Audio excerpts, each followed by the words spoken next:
हो। किसी भक्त की जिज्ञासा है कि श्राद्ध क्यों मनाए जाते हैं।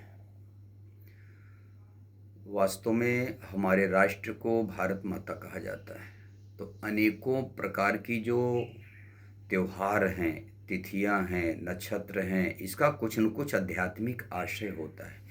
वाह जगत में हम परंपराओं का पालन करते हैं और आगे चल कर के जब हमारा पुण्य उदय होता है, जब सच्चे संत महापुरुष मिलते हैं, तो उसकी वास्तविकता पता चलती है कि वास्तव में पितर लोग कोई ऐसा नहीं है। हालांकि भगवान कृष्ण ने भी इसका भली प्रकार समर्थन किया है कि भूतों को पूजने वाले अर्जुन भूत होते हैं, पितरों को पूजने वाले पितर होते हैं, और देवताओं को पूजने वाले देवता को प्राप्त हो। अब मुझे पूजने वाले मुझे प्राप्त होते हैं। मेरे भक्त कभी नष्ट नहीं होते, न मे भक्त प्रणश्यति, ऐसा कहा गया है। और रामचरितमानस में भी इसका उल्लेख आता है कि भगवान राम जब जा रहे हैं वनवास के लिए, तो केवट चरण धुल करके तब पार किया है। तो उसमें आया है कि पितर पार प्रभु गयों, प्रभु उदित मुदित गयों लय पार, तो पितरों को भी पार किया गया। तो वास्तव में श्राद्ध शब्द है श्रद्धा। हम पितरों के प्रति श्रद्धा भाव करते हैं। जिसे पिंडदान दिया जाता है, श्राद्ध तर्पण किया जाता है, प्रायः ऐसी मान्यता है कि पितरों की पुष्टि होती, संतुष्टि होती, हमारे परिवार में, बच्चों में उनकी कृपा हमेशा बनी रहती है। ऐसी लोगों की धारणाएं हमारे हिंदू समाज में है।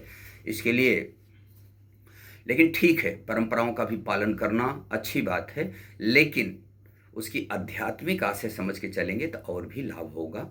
और रही बात ये कि श्राद्ध, श्रद्धा शब्द से श्राद्ध है, श्रद्धा का ही अपभ्रंश शब्द है श्राद्ध। भगवान कृष्ण ने कहा कि बिना श्रद्धा का किया गया कर्म, की गई तपस्या, किया गया दान, किया गया सेवा सब व्यर्थ हो जाता है। जिस प्रकार से दीवार चारों तरफ खड़ी कर दो, टिप टाप सब कुछ कर दो, रंग रोगन कर दो, लेकिन छत न डालो तो किसी काम का नहीं, पानी सीधे से घुस जाएगा कमरे में। उसी प्रकार सब कुछ करो, अगर श्रद्धा नहीं है तो किसी काम का नहीं है। तो श्रद्धा भी करो। श्रद्धा कर गुरुवेद में, कर्मन का समाधान, कर्म अकर्म के साथ आगे सहे मान अपमान। तो श्रद्धा हमें एक परमात्मा में, परमात्मा का रास्ता सदगुरु देते हैं, महापुरुष देते हैं, संत देते हैं। तो उनके प्रति अगर ये जो पितर है, वास्तव में जो हमारे पुराने अतीत के जो हमारे संस्कार हैं, यही है पितर। अतीत के संस्कार तब समाप्त होंगे जब हम वर्तमान में भगवान जो सबल सत्ता है, सृष्टि का भगवान ही एक है, उसके प्रति हम साधना भजन करें, श्रद्धा से करें। ऐसे महापुरुष जब मिलें तो उनके चरणों को हम हृदय में उतारें, मन से मानस पूजा करें, तब हमारे जो संस्कार हैं वो खत्म होते जाते हैं। सदगुरु के प्रति समर्पण, सदगुरु को ही ब्राह्मण कहा गया है, ब्रह्म जानेति ब्राह्मण।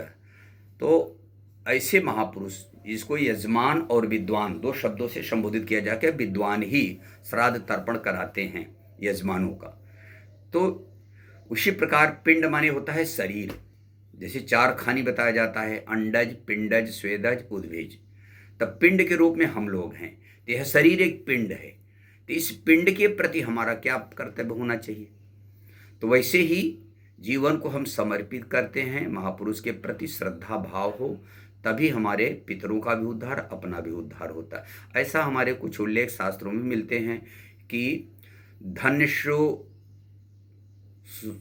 सो कुल धन्य उमा सुन, जगत पूज्य सुपनीत, श्री रघुवीर परायण जहिनर उपज विनीत। हे पार्वती, उसका कुल धन्य है जिसका किसी भी कुल में एक बेटे का भगवान के प्रति श्रद्धा भाव हो जाए, लगन हो जाए, भजन की ओर बढ़ जाए। तो सोकुल धन्य उमा सुन, जगत पूज्य सुपनीत, वही जगत में पूज्यनीय है, वही सुंदर पवित्र वाला आचरण वाला है।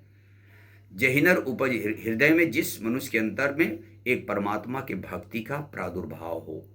तो इसीलिए श्रद्धा हमें कहाँ करनी है? वर्तमान में कोई सदगुरु हो, महापुरुष हो, योगेश्वर हो, संत हैं, उनसे करनी चाहिए। उनके प्रति अगर समर्पित हैं, जैसे बुद्ध के अनेकों भिक्षु समर्पित हुए, अनेकों राजकुमार भी, भिक्षुणियाँ भी आगे चल करके स्त्रियों के लिए भी बनाया गया, तो वैसा कुछ बाह्य जगत में नहीं है। ऐसी एक छोटा सा दृष्टांत है। एक महात्मा आधे जल में खड़े होकर के पानी डाल रहे थे गंगा जी में, और पंडित लोग उसी दिन श्राद्ध तर्पण चल रहा था, पिंडरों को पार रहे थे लोग, पंडित भी, यजमान भी, विद्वान भी थे, और करीब 1 घंटे से पानी उलझ रहे थे। कोई विद्वान पूछे, महाराज 1 घंटे से पानी डाल रहे हो? तो 5 अंजलि, कोई 11 अंजलि, कोई 21 अंजलि डालते हैं। आप कब से डाल रहे हो? कहे नहीं नहीं, ऐसी बात, मैं पानी जलांजलि नहीं दे रहा हूँ, यही ऊंचे पे हमारा आश्रम है, वहाँ फूल पत्ती लगे, उसी में हम पानी डालता हूँ रोज ले जाके। तो कोई उपहास जैसा लगा, तो बोले आप पानी में ही पानी डाल रहे हैं, गंगा जी का पानी बहते जा रहा है, तो आपके ऊपर कैसे चला जाएगा? बोले आपके पितरों के लिए श्रद्धा श्राद्ध चला जाएगा, लड्डू पता नहीं किस लोक में है, तो हमारा पानी यही बगल में नहीं जा सकता है क्या? तो इतने पे लोग बागे बाग सर गए, हंसने लगे। तो संत महापुरुष सरल भाषा में समझाते हैं कि ये कहीं बाहर में पितर नहीं है, कहीं बाहर में कोई स्वर्ग नरक वैकुंठ नहीं है, जो कुछ है सब यही है। तो आप अगर साधना भजन के अनुकूल हैं तो आपके अतीत भी संस्कार, अभी भी जो अच्छे बुरे हैं, सब वो धीरे धीरे पूर्ण हो जाते हैं। कैसे होंगे? जो पूर्ण महापुरुष हों, सदगुरु हों, जो उस पथ में चलने वाला है। जैसे बच्चे हाई स्कूल में पढ़ रहे हैं, तो इंटर बीएससी करने वाला स्टूडेंट उसको कोचिंग देगा, ट्यूशन देगा, पढ़ा भी सकता। तो ऐसे विरक्त संत की सेवा करना ये सबसे बड़ी चीज़ है, यही है श्रद्धा तर्पण। इसके लिए श्रद्धा से नाम जपो, भगवान से अंदर से प्रार्थना करो कि हमारे जो संस्कार हैं वो भी नष्ट हों भगवान, हमारा जीवन भी उद्धार हो, जीवन जिस लिए मिला है उसका भी हमारा सार्थक हो। ओम।